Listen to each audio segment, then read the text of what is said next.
요양원에서 지내는 한 80대 남성에게 어느 날 낯선 번호로 전화가 걸려왔습니다.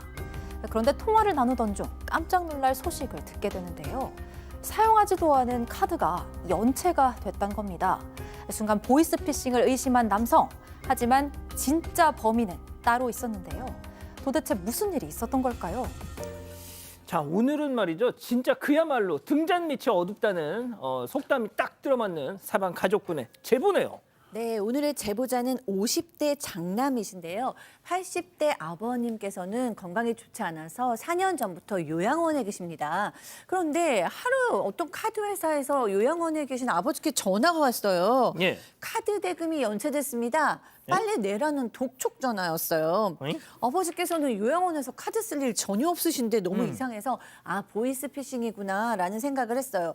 그런데 조금 이제 그래도 찝찝하시잖아요. 예. 그래서 자녀들한테 얘기를 했고 자녀들이 카드사에 확인을 해봤더니 놀랍게도 사실이었습니다. 어허. 그것도 카드 한 장이 아니고 카드 여러 장이 다 연체 상태였어요. 아버지께서 요양원에 들어가기 전에 둘째 아들한테 카드와 통장을 다 맡겨둔 상태였습니다. 이 얘기를 들은 둘째 아들, 나는 보관만 했을 뿐 절대 쓴 적 없다라고 강하게 부인했습니다. 어허, 이 둘째 아들 좀 의심스러운데요. 자, 결국 제보자, 이 장남과 가족들 경찰서를 찾아갑니다. 그런데 그 길에 한 통의 전화가 걸려오는데요. 자, 큰아들 제보자 얘기 들어보시죠. 하고 있는 와중에 한테 전화가 왔더라고요. 카드 본인이 사용했다고. 처음에는 친구를 빌려줘서 친구가 사용했다고 그게 거짓말 했더라고요. 와이프가 그걸 가져가고 불법적으로 사용했다는 얘기를 들었을 때 며느리도 어떻게 보면 아버지의 그 가족이지 않습니까? 그러니까 가족이 심각해졌다는 건 도저히 참을 수가 없더라고요, 저는. 재수 씨? 경찰서로 가고 있는데 재수 씨한테 전화가 와서는 사실 제가 시아버지 카드를 좀 썼어요 라고 고백을 하는 겁니다. 이 재수 씨 50대로 남동생과 결혼한 지 30년이 넘은 평범한 주부였다고 해요. 그러니까 아까 이 박상희 소장님이 4년 전에 아버지가 요양원에 들어가기 전에 이 카드와 통장을 둘째 남동생에게 맡겼다고 했잖아요. 그러니까 원래는 장남인 제보자에게 전달하려던 걸 어차피 같은 자식이니까 괜찮다 하면서 남동생이 보관을 하게 된 건데 그 사이에 이 재수 씨가 시아버지의 카드, 그것도 한 장도 아닙니다. 여러 장을 자신의 휴대전화에 등록해서 사용을 하기 시작했던 겁니다. 심지어 시아버지 면회 갈 때 이 간병인에게 주는 간식비 이런 것들도 모두 재수 씨가 시아버지의 카드로 구매를 해서 챙겨드렸고 무엇보다 충격적인 건 이 모든 사실을 이 남편, 그러니까 이 재수 씨의 남편인 남동생, 둘째 남동생 전혀 몰랐다고 해요. 자, 그러니까 이번 사건의 제보자는 큰아들 장남입니다. 그리고 이 둘째 남동생의 아내, 즉 재수 씨가 시아버지의 카드를 무려 4년 동안 몰래 썼다. 그리고 또 이 남편은, 그러니까 둘째, 왜 이렇게 복잡해. 둘째는 모르고 있었다. 자기 아내의 그거를. 그러게요. 4년 동안 쓴 돈이요. 무려 5천만 원이었습니다. 얼마요? 5천만 원요. 헉. 게다가 그 결제 알림 문자가 올라오지 않습니까? 그것도 다 차단해서 주변에서 알 수가 없었던 거예요. 그래가지고 이제 이 카드 사용 내역을 다 하나 보니까 명품이나 이런 게 값비싼 거 이런 거 산 게 아니고요. 그냥 음식점, 카페 이런 데서 쓴 거예요. 분식집에서 떡볶이하고 김밥 사 먹고 9,500원 나온 것도 저 카드로 쓴 겁니다. 근데 문제는요. 저렇게 소액을 쓸 때는 카드를 썼는데 또 큰 돈은 현금으로 찾아서 쓴 겁니다. 그러니까 실제로 어디서 썼는지 또 알 수가 없어요. 현금 서비스는 네. 큰 거 쓸 때는 도대체 어디에 썼을까요? 자, 현금이 어떻게 썼는지 그 부분이 궁금해서 사실 이렇게 쓰는 경우는 예컨대 도박이라든지 또 이상한 종교에 빠진 거 아니냐 이렇게 계속 물어봤는데 아니라고 했다고 하고요. 혹시나 부정행위, 불륜하는 거 아니냐라고 했는데 그것도 절대 아니라고 합니다. 남동생이 이제 아내를 잘 알고 있다고 그건 아니라고 감싸줬는데 사실 8년 전에도 비슷한 일이 있었던 것 같아요. 돈 문제를 일으킨 적이 있는데 재수 씨가 그때는 자녀 키우느라고 빚을 졌고 그때 남동생은 딱 눈 감고 한번 넘어가 줬다고 합니다. 이건 제 개인적인 사견입니다만 도박일 가능성을 좀 생각해 보시는 게 어떨까 싶은데요. 예단하지는 않겠습니다. 자, 그런데 이 가족들을 더욱 충격에 빠뜨린 것 재수 씨의 태도였습니다. 이랬을까요?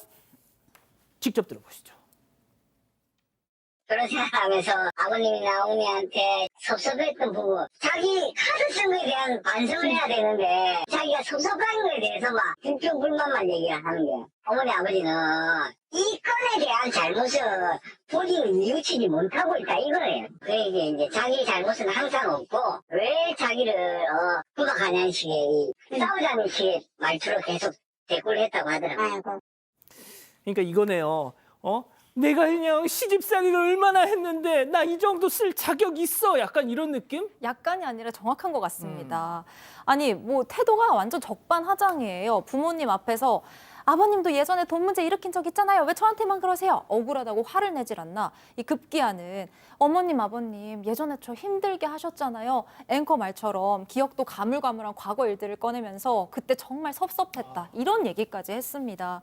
가족들이 아니 과거 얘기하지 말고 지금 훔쳐 쓴 돈부터 해명을 그래. 해라. 이렇게 하니까 재수 씨는 이 훔쳤다는 단어에 또 흥분해서는 나를 지금 도둑으로 뽑는 거니까? 내가 도둑입니까? 격분을 했다고 하고요. 가족들은 만약에 이 둘째 며느리가 죄송하다 이런저런 사정이 있었다 이렇게 진심 어린 사과 한마디를 했으면 용서를 했을지도 모른다면서 이런 적반하장식의 태도 때문에 더 괘씸하다고 전했습니다. 아니 시아버지가 예전에 뭐 돈으로 사고 친 거야. 자기 돈으로 사고 친 거지. 이 양반은 지금 시아버지 돈으로 사고 친 거잖아요. 그러니까요. 결국 사과도 없고 또 돈을 갚지도 않고요. 또 언제 어떻게 갚을지 변제 얘기도 없습니다. 급기야는 가족들의 전화를 차단한 상태로 에? 지금 상황이고 남편, 남동생 같은 경우는 아내랑 더 살 수 없어서 어머니하고 지금 살고 있는 상태고 아이고야. 남동생이 이 재수 씨한테 이혼을 요구했는데 재수 씨는 다시는 그러지 않겠다면서 매달리고 있는 상황이라고 합니다. 특히 고소를 해야 될지 말아야 될지 일단은 제보자하고 여동생 설득 중이긴 하지만 나중에 이게 어떻게 해야 될지 며느리인데 동네 망신스럽기도 하고 의견도 있고 고민하고 있는 상황이라고 합니다. 자, 양 변호사님 이게 처벌이 가능합니까?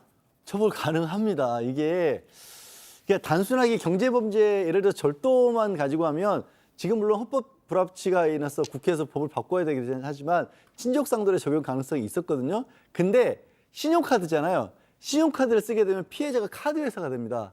그래서 부모님이나 가까운 사람의 카드를 쓰더라도 그것과 상관없이 처벌을 받아요. 아이고야. 명백한 범죄고 액수도 굉장히 큽니다. 5천만 원이면.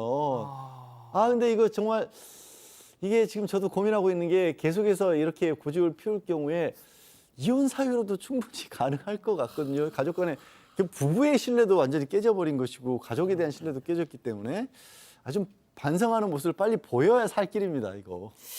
자, 교수님, 이 재수 씨가 그랬잖아요. 다시는 안 그러겠다고 계속해서 매달리고 있다는데 이미 전력이 있고 이번이 두 번째고 못 믿겠습니다, 솔직히. 네, 재범의 가능성이 너무 높죠. 예전에도 8년 전에 그랬다는 것도 그렇지만 사실 더 문제는 지금 죄책감을 전혀 느끼지 않고 있고 책임의식도 없고 자기 합리화가 너무 강하기 때문에 본인이 반성을 안 하기 때문에 사실은 더 큰 사고가 날 수 있죠. 어디 다른 데 가서 절도하거나 다른 사기를 칠 수도 있는 상황이잖아요.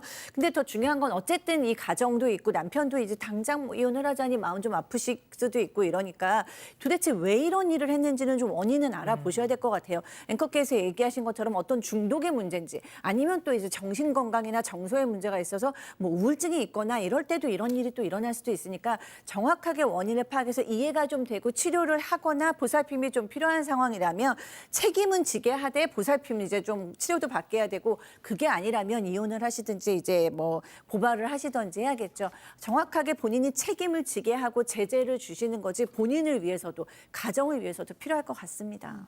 그러니까요.